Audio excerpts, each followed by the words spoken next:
Vale. Y vamos a ir en el último tema, y así ya nos toca. Eduardo, nos vamos a la cirugía. Ya, En qué consiste lo ya, que ya. nosotros hacemos? Y la cirugía es compleja, no es compleja. No Después de la es, cirugía va a haber que trabajar fisioterápicamente esos enfermos.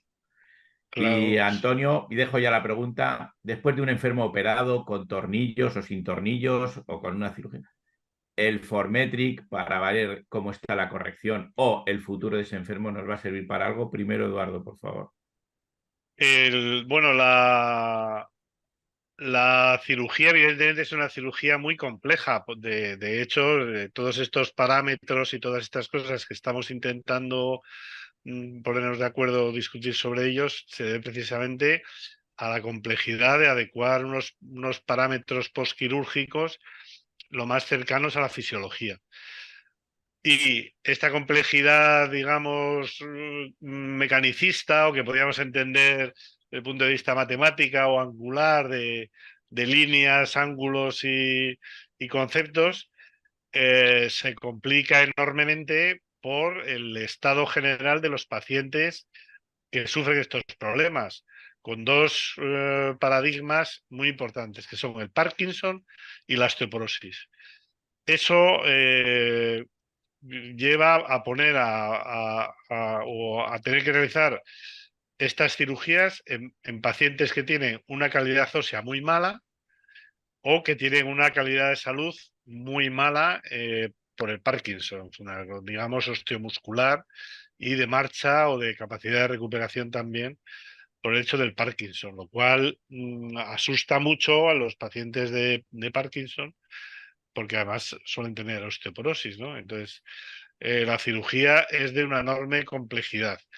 De hecho, los grandes problemas que se debaten en estas cirugías son si mejora realmente la calidad de vida, si podemos distinguir los pacientes que van a presentar complicaciones o no, porque no hay que olvidar que estos pacientes tienen una media entre 25 y 40% de reintervenciones no programadas, o sea que no solo estás poniendo contra las cuerdas a unos pacientes con una salud delicada, sino que el futuro, la calidad de vida que les espera, a veces no es tan buena y a veces conlleva unas reintervenciones no esperadas con mayor complejidad todavía por el hecho de que son ya instrumentaciones que hay que prolongar o que hay que empalmar y hacer más abordajes y con una salud que al final, bueno, la calidad de vida que se obtiene muchas veces no es mejor que la que tenían por todos estos problemas. O sea que todo lo que nos haga evitar una cirugía, pues es una satisfacción para el cirujano que evita poner a un paciente contra las cuerdas y evitarle a un paciente pues correr unos riesgos de unas intervenciones que como todos sabéis son muy, muy agresivas, ¿no? Ujú.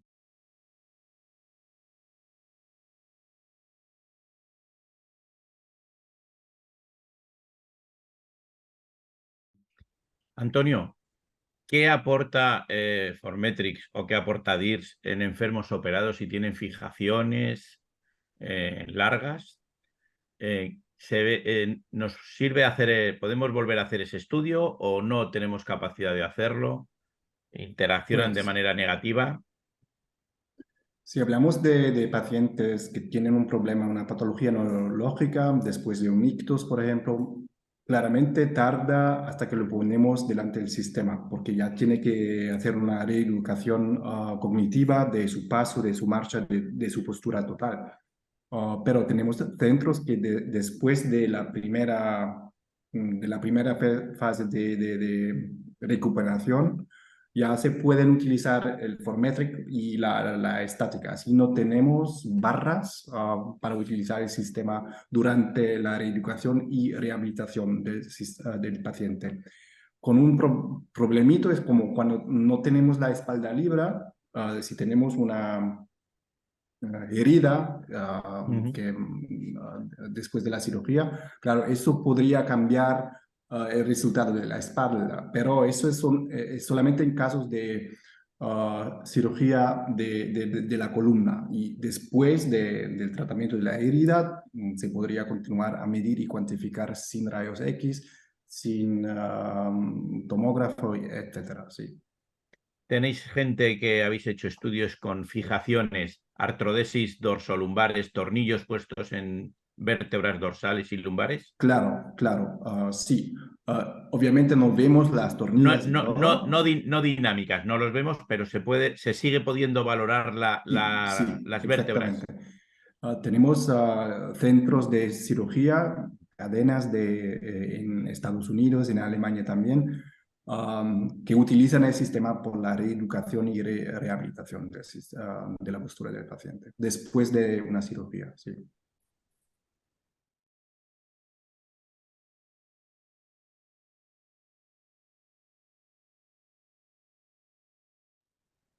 A mí Sandra, me gustaría, sí, perdona, Juan, a mí me sí, sí. gustaría recalcar la importancia que tiene el DIER y el Formetrix en un menor grupo de pacientes. Quizás es verdad que la población está envejeciendo y el número de pacientes que tenemos de edad es muy importante, pero el chequeo de las deformidades de los niños me parece muy Te me has importante adelantado a la el DIER. pregunta. Ah, pues entonces nada, joder, pues No, espera que no, me la hagas, aprovecha. Te iba a espera preguntar, que me la hagas. ¿qué hacemos con Porque, los niños y los colegios? Porque yo recuerdo de pequeñito que claro, me claro. llevaban a un médico que venía al colegio y nos ponía, nos decía doblarnos para adelante y nos tocaba las espinosas. Ya, no tienes escoliosis, para adelante.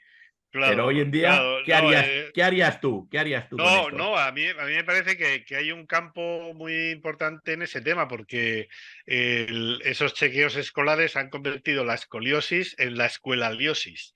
O sea, cada vez más el médico, el que hace el chequeo, pues a la más mínima duda, dice, oye, y si más si tiene, dice, ¿tiene problemas de columna? Pues sí, mi abuela va muy inclinada. Pues entonces está muy inclinada la niña, pues también al traumatólogo. Claro, el traumatólogo parece que puede tener una pequeña simetría, tal, pues oye, una radiografía, pues siempre le cae, salvo dudas, Pero no será una radiografía normal, será porque una será de toda teleradiografía. una Claro, teleradiografía. claro, claro. Entonces, es verdad que una radiografía, o sea, estos problemas están súper demostrados, como decía Antonio, las niñas muy radiadas, generalmente niñas operadas, que han tenido muchas radiaciones en el seguimiento con el corsé y después muchas radiaciones en el seguimiento de la cirugía, desarrollado, y eso está demostrado, cánceres de ovario y cánceres de útero con muchísima más frecuencia que lo que es la población normal. O sea que todo el mundo estamos evitando hacer radiografías, pero oye, pues siempre cae, pero con este sistema, a lo mejor la primera o la segunda no te la evitas, pero sí todas las del seguimiento después, porque esto te permite tenerlo computarizado, guardar el expediente de cada persona, valorarlo en función del crecimiento y hacer una segunda radiografía o incluso una primera radiografía en el momento en el que puedas sospechar que la curva ha aumentado, ¿no? Y este sistema, bueno, yo no lo conozco personalmente, pero sí los sistemas de superficie lo detectan muy bien. Pero no te preocupes que Y ahora haremos que lo digitalizado, claro, conozcas. claro, Haremos que lo conozcas, no te claro. preocupes. Sí, sí. Sí, sí, pensaba luego preguntaroslo, No te Exactamente, preocupes. eso es, sí. es muy interesante en un centro de chequeo de escoliosis infantiles el disponer de este sistema, porque muchas veces los pacientes, bueno, se tienen que fiar de que tú le digas al niño que a mí me parece que no tiene una curva demasiado grande. Pones a la madre, fíjese usted, aquí no tiene, pero tal, mídele, pésele, si crece muchísimo nos lo trae, si no nos lo trae dentro de un año y se va ahí un poco porque tú se lo has dicho, ¿sabes? Y aquí hoy en día la gente necesita un dato, una imagen, una cifra, un algo que diga que aquí no tiene o que aquí se ve o no se ve lo que tú le has dicho que padece, ¿no? Como Santo Nosotros, Tomás. nosotros, Sandra, Algo así, sí, algo así. nosotros Sandra. utilizamos muchísimo el DIERS en los niños. Al final, en pacientes Claro. que tienen escoliosis, para nosotros es un sistema de control maravilloso porque no le está radiando al paciente. Entonces, podemos hacer estudios. Nosotros, de hecho, en pacientes con escoliosis, cada mes le estamos haciendo un estudio para ir controlando esa evolución. Y nos vale también para saber Claro. si está haciendo o no está haciendo también el trabajo que nosotros mandamos para domicilio. O el corsé muchas veces también que muchos pacientes llevan, pues si hay que ajustarlo o no hay que ajustarlo en función de la curvatura. Entonces, para mí es una herramienta fundamental. Incluso nosotros cuando hacemos, ya no solamente en niños, trabajo postural, hacemos en el momento que llega el paciente, le hacemos el estudio, hacemos trabajo postural en consulta y antes de irse volvemos a repetir el estudio. Y se nota en el momento, ya se notan cambios, ¿no? Y el paciente Antonio, con eso ya va viendo que si conseguimos nosotros los cambios, él lo puede mantener. Antonio, ¿querías decir algo con las imágenes que nos estás poniendo? Sí, estamos en el tema de escoliosis, por ejemplo. Aquí es solamente un Es que es el tema de ejemplo los niños. El tema de los de niños son los los que niños de pediatría. van a desarrollar Exactamente. la alteración del balance sagital de adultos. Entonces, esto es lo que estamos... Sí, Sí. pero así se puede comparar. Eso es lo que ha dicho Sandra, por ejemplo.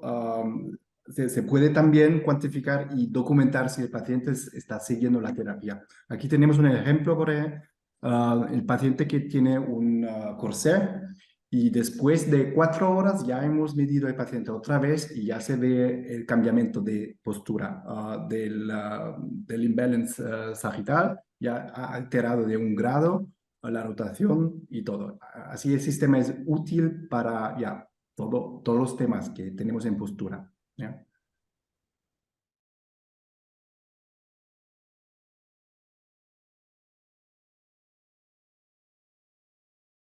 Sandra, ¿cómo tratáis un enfermo operado? Inicialmente y después, si hay tratamiento en la fase inicial, recién operado, ¿cuándo dirías tú que puede empezar tratamiento, fisioterapia encaminado a qué? Y al final, ¿qué es lo que tiene que marcarse, digamos, de rutina? Bueno, lo primero es saber qué tipo de cirugía se ha hecho, que es fundamental, porque el abordaje que nosotros vamos a hacer es diferente.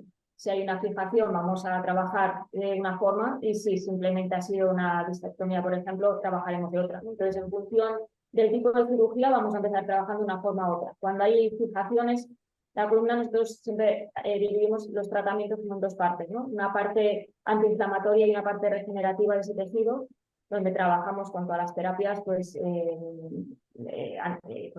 bueno, no quiero nombrar marcas, pero bueno. No, que puedes nombrarlas, que esto es, Bueno, puedes lo que nombrarlas. trabajamos al final es con pues, radiofrecuencia, intentamos trabajar, bajar esas inflamaciones que se han generado post cirugía, intentar evitar las fibrosis postquirúrgicas que se forman. ¿Y eso con qué lo trabajas? ¿Con qué evitas una fibrosis? Porque es uno de los problemas que tenemos. No sé si usáis electrolisis, radiofrecuencias, láseres, ultrasonidos, porque todo lo que acabas de decir. Pues utilizamos mucho, por ejemplo, electrolisis y radiofrecuencia, muchísimo. Entonces, con eso a nivel fascial vamos controlando y regenerando todo el tejido que se ha tocado en cirugía, ¿no? Y vamos respetando esos tiempos de regeneración. Una vez que ya el tejido le vamos, sobre todo para nosotros es importante la movilidad entre tejidos, ¿no? La movilidad fascial, porque eso al final me va a evitar esas fibrosis.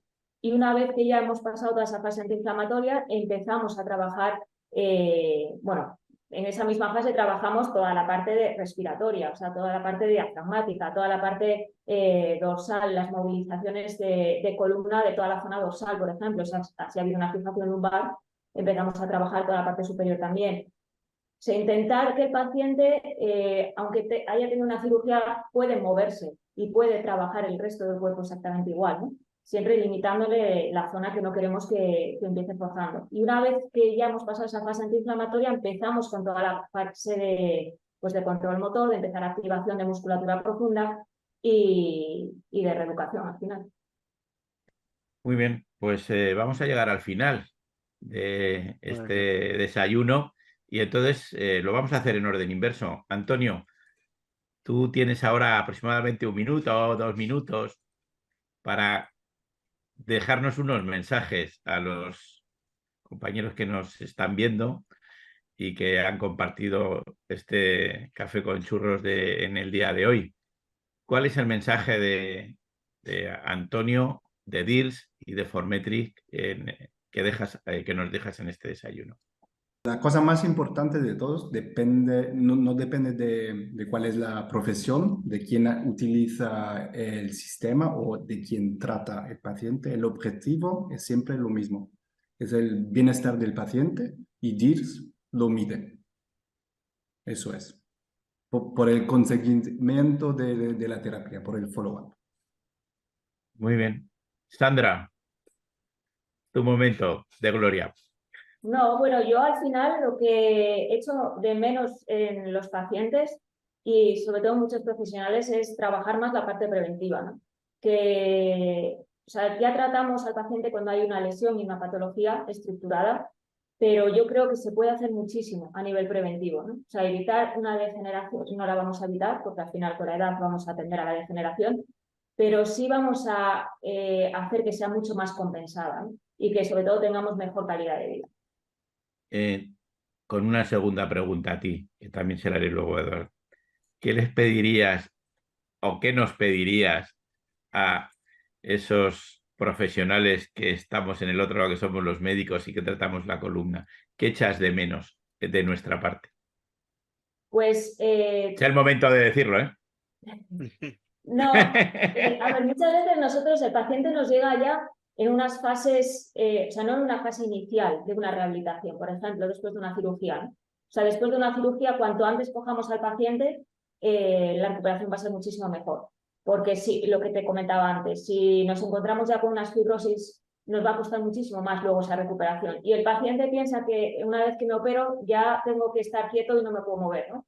Entonces, por parte de algunos especialistas, algunos neurocirujanos, por ejemplo, pues intentar ya una vez que se da de alta a un paciente, de explicarle qué cosas puedes llegar a hacer, ¿no? Que no, o sea, cuanto antes empieces una rehabilitación, la recuperación va a ser muchísimo más fácil. Bueno, y por último, Eduardo, el último toro de la tarde, para ti, ¿qué nos cuentas? ¿Qué mensaje nos dejas? Y la pregunta es, ¿qué le solicitas tú a la tecnología que nos pueda, que empiecen a imaginar? Y a los fisioterapeutas, ¿qué les pedirías o qué echas en falta de Bueno, ellos? quizá el mensaje más importante es el de valorar la clínica de los pacientes por encima de las radiografías y de las imágenes. O sea, es muy importante fijarse en esos pacientes que empiezan a doblar las caderas, que empiezan a andar con las rodillas flexionadas, que empiezan a irse hacia adelante, qué dolor tienen, cuándo es ese dolor, de qué manera se manifiesta, si es un dolor axial, óseo, o si es un dolor neuropático referido o irradiado, que puede indicar más compresiones, en fin, estar un poco más atento a la data que nos da este envejecimiento del raquis más que a las imágenes en sí del problema, ¿no? Porque yo creo que aquí la clínica va muy por delante de las imágenes y es la que nos debe de servir de guía. Entonces, en cuanto a la participación de los fisios, yo creo que es muy importante tener una relación y un trabajo en equipo y saber lo que piensa cada uno y esa insistencia en la colaboración del paciente y el esfuerzo muscular también por su parte, ¿no? Yo creo que la pandemia nos ha dejado muchas lecciones, pero una que a mí se me ha quedado muy grabada es cómo los pacientes que han dejado la actividad física y el ejercicio físico durante los meses de pandemia han empeorado de su sintomatología de la columna y cómo la han recuperado en la asistencia de hacer una buena fisioterapia y un buen ejercicio de, vamos a decir, compensación, sin hablar de la compensación que hemos estado antes, sagital, sino de compensación de las molestias que esto les causaba, ¿no? Y yo creo que esa colaboración con los fisios es muy importante en ese sentido, ¿no? Que tú alecciones al enfermo de la importancia de hacerlo y que el fisio con su trabajo diario insista en esa línea, le acompañe y le perfeccione la actividad que realiza. Bueno, pues vamos a dar por finalizado este desayuno. Muchísimas gracias a los tres, Antonio, Sandra y Eduardo, por haber compartido esta mañana con nosotros y os invitamos a otro próximo desayuno que será mucho más adelante. Muchísimas gracias a todos. Gracias a ti por la oportunidad de Gracias. debatir estos Gracias. problemas. Un Muchas abrazo gracias. a todos. Encantado. Adiós a todos. Gracias. Adiós. Adiós.